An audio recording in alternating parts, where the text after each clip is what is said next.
नमस्कार। आप सुन रहे हैं द बॉलीवुड रेडियो और मैं हूं आपके साथ आकाश। दोस्तों, आज के इस पॉडकास्ट में किस्सा है गीता बाली का। फिल्म इंडस्ट्री का 1940 से 1950 का दशक काफ़ी अच्छा माना जाता था। उस दौर में महिलाओं को काफ़ी सम्मान मिलता था। फिल्म इंडस्ट्री में 10-12 की उम्र में ही उन्हें अच्छे मौके मिल जाते थे और तब नेपोटिज्म से ज़्यादा टैलेंट का बोलबाला था। आज हम आपको एक ऐसी ही एक्ट्रेस के बारे में बताने जा रहे हैं जिन्होंने बहुत कम उम्र में ही काम करना शुरू कर दिया, लेकिन करियर ज़्यादा लंबा नहीं चला। हालांकि स्टार ज़रूर बनी और आज भी उनकी चर्चा होती है। बहुत कम उम्र में उन्होंने इस दुनिया को भी अलविदा कह दिया। हम बात कर रहे हैं डायरेक्टर केदार शर्मा की फिल्म सुहागरात की। बात हो रही है गीता बाली की। ये फिल्म जो 1948 में आई, ठीक आज़ादी के साल भर बाद। और इस फिल्म के हीरोइन ने 12 साल की उम्र में ही काम करना शुरू कर दिया था और फिर इंडस्ट्री के बड़े घराने में उनकी शादी हुई, कपूर फैमिली में। और फिर जैसा कि रिवाज रहा कपूर फैमिली का कि शादी के बाद बहुएं फिल्मों में काम नहीं करती।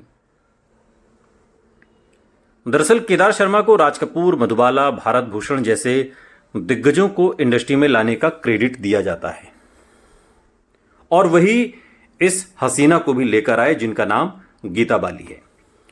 उनके बेटे आदित्य राज कपूर एक इंटरव्यू में बताते हैं कि केदार शर्मा ने ही फिल्म सुहागरात में उनकी मां को कास्ट किया और फिर वो रातों रात स्टार बन गई।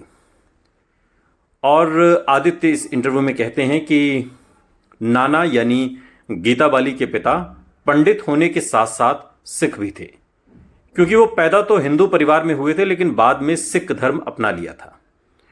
और गीता बाली के पापा स्वर्ण मंदिर में भजन गाते थे और फिलोसफर बन गए थे। लोगों के घरों में सत्संग करने जाते थे और बेटी गीता को भी साथ ले जाते थे। आदित्य राज कपूर बताते हैं कि उनके नाना फिलोसफर थे तो ज़्यादा कमाई नहीं कर पाते थे, इसलिए माँ गीता को एक्टिंग की फील्ड में कदम रखना पड़ा।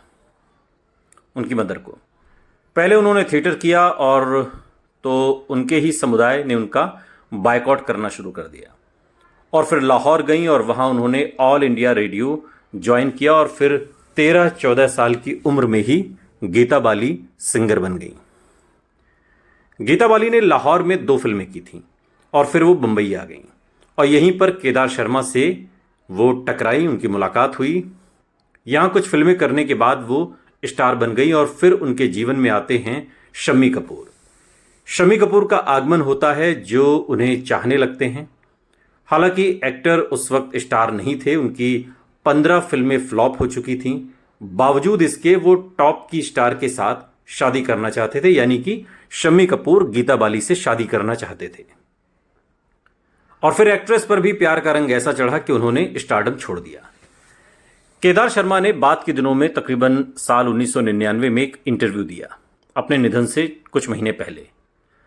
और इस इंटरव्यू में वो बताते हैं कि गीता मेरी फेवरेट एक्ट्रेसेस में से एक थी और वो पढ़ी लिखी नहीं थी, उसके पास कुछ भी नहीं था, लेकिन उसे पता था कि अगर वो मेहनत करेगी तो कोई रोक नहीं पाएगा। पंडित ज्ञान शंकर नाम के एक डांस मास्टर हुआ करते थे और एक दिन वो मेरे पास हाथ जोड़कर आए। उन्होंने कहा कि शर्मा जी, गीता नाम की एक गरीब लड़की है और वो उसके अंधे पिता रेल की पटरियों के पास एक घर में रह रहे हैं। प्लीज़ आप उससे मिलने आ सकते हैं, वो मेरी बेटी जैसी है। ये बात पंडित जी ने कही।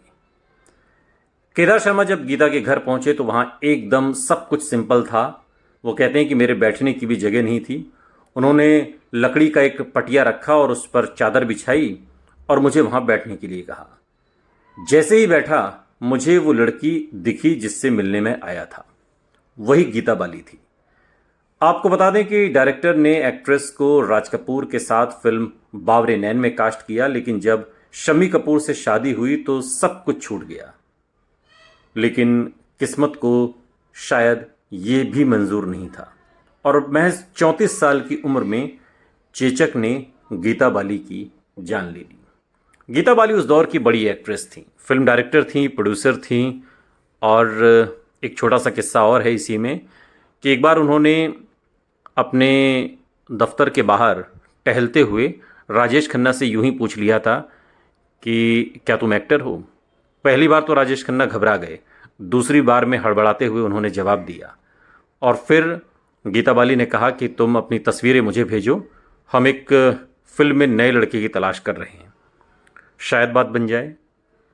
अब इधर राजेश खन्ना इंतज़ार करते रहे और उधर गीता बाली ने एक नए पंजाबी लड़के को कास्ट कर लिया। वो पंजाबी लड़का था धर्मेंद्र। सुनते रहिए द बॉलीवुड रेडियो, सुनता है सारा इंडिया।